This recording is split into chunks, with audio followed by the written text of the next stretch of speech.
Hello, friends. Justin Thomas is a golf swing I really enjoy watching. Obviously, a PGA champion and a stalwart of the American Ryder Cup team. It's just a mesmerizing golf swing, very talented. He can shape the ball. And this week he had a bit of a meltdown on putting. Now, we all know putting is like a different game from the rest of the game of golf. He had 38 putts, which is 10 more than these people, including him, would normally take for 18 holes. And the commentary seemed to be content with saying that he was hitting them all to the right and that it was probably a multiplication of effects after he got tense and lost concentration. Well, I think I can perhaps contribute a little more than that. If you look at the way he stands and grips the club, the style of his putter, the ball position, it all looks, as it usually is for him, perfectly good. But one thing that always caught my attention with him is that his shoulder line is just a little bit what they call open, slightly to the left of the target. Now, there have been many champions who did that. But what's interesting is that when he missed, the miss that I saw, he hit the ball to the left.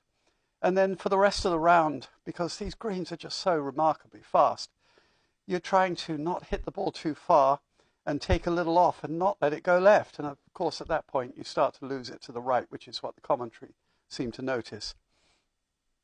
The left shoulder is the key. How we power the shot is an accumulation of small little muscles. The tradition is to say that you rock your shoulders.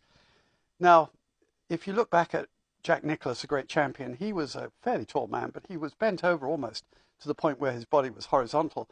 So his shoulders were really revolving like a Ferris wheel.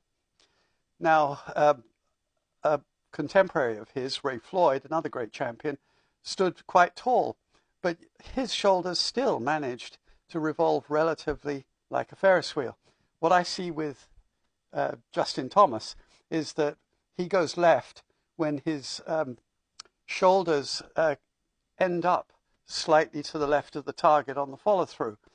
And of course, at that point, unless you guide, you're not going to make the putt. Well, the trouble is, these people are so gifted, they do the things that go in the hole. Well, if he's got this slight little deviation where his shoulders turn as he goes through the ball, more like a carousel, then any time he subtly adjusts his hands and the ball goes in the hole, there's a part of the brain that says, oh, that must be how to do it.